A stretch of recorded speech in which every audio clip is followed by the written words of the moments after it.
South Africa. What happens when you are forced to leave your home country because of the circumstances?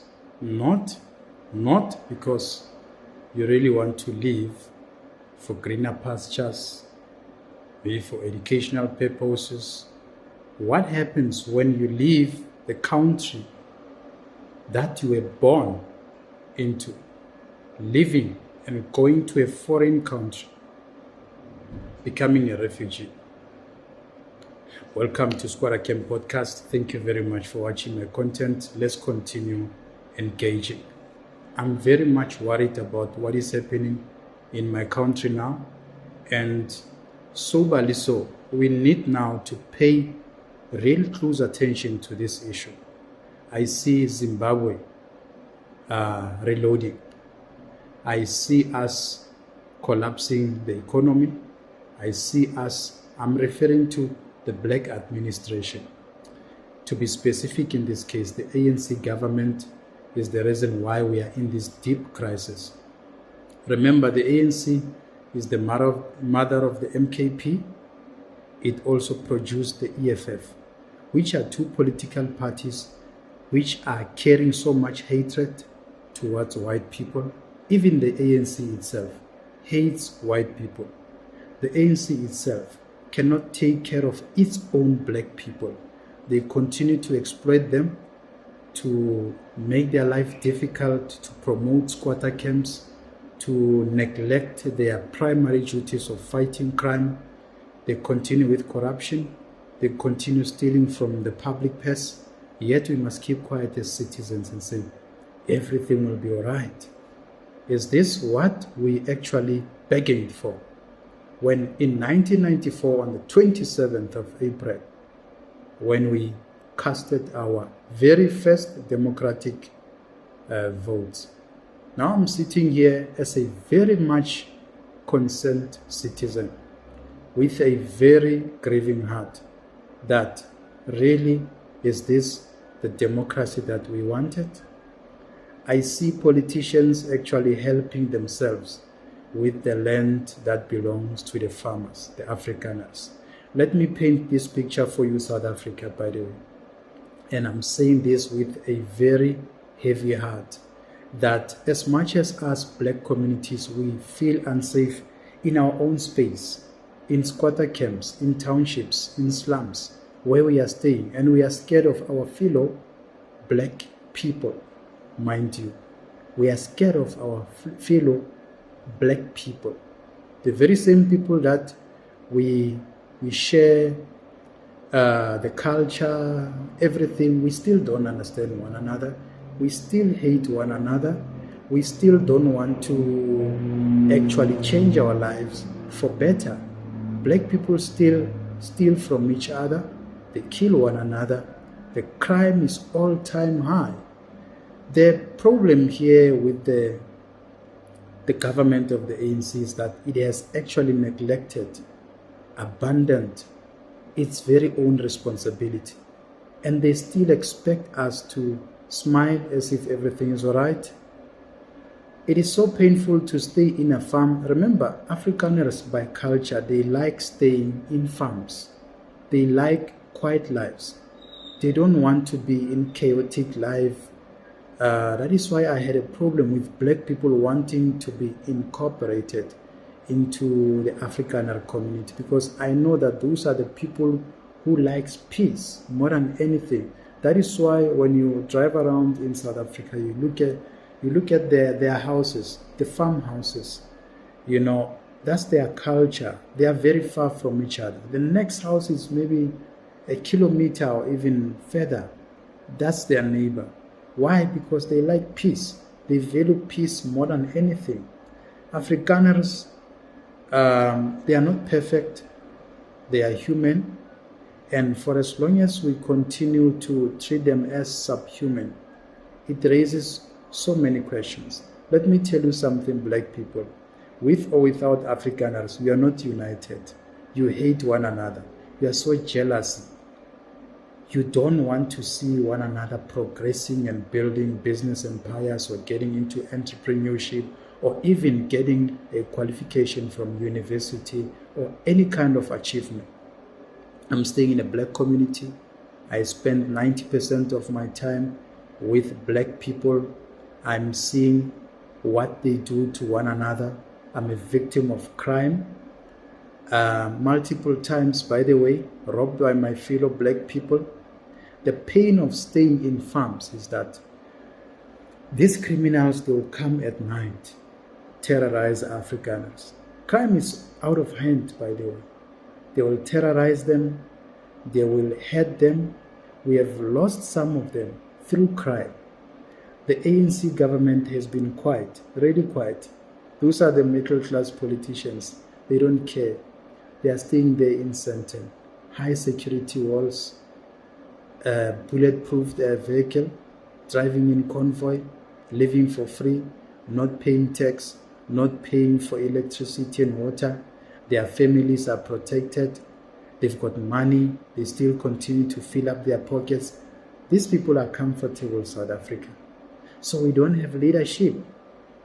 And as black people, you know, in the beginning, I used to have this perception that whenever someone criticizes black leadership, especially white people, I would feel more like I have to defend my fellow people because I cannot allow white people to criticize. They don't have any grounds to do that.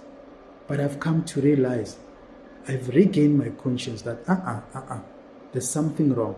The more we protect them, the more they become savage, the more they become monsters, the more they behave in a monstery way. They are antagonists. They are people who don't want peace.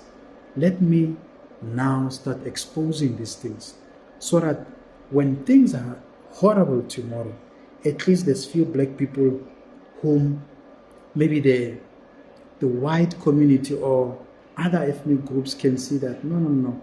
These are the people who actually tried to shed a light to their fellow black people. ANC is arrogant. ANC doesn't listen to anyone. MKP is a groupie from the ANC. People who were corrupt, who stole money, who used to be there in senior positions. They ran into MKP. EFF is followed by people who,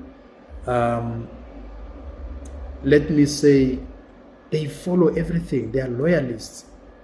They are people who follows exactly what their leader is saying. Despite whether being wrong or being right, they continue to follow. You know, when you blindly follow someone, and I don't hate on EFF, by the way. I don't hate Julius Malema personally. I don't have any issues. He's just a human being, just like anyone else. I've got a problem with someone who is carrying so much hatred and who's more influential and perpetuating that hatred towards his followers. That person has got a very, very bad influence. And we need to confront this. We need to talk about these issues. Now that 49 Afrikaners flew last night to the US, they are refugees there. I can tell you now, they went there with heavy hearts. They are not happy. It's so painful to leave your home country to come into a foreign country. And I know that they retain their citizenships, but they are treated like refugees. It's so painful.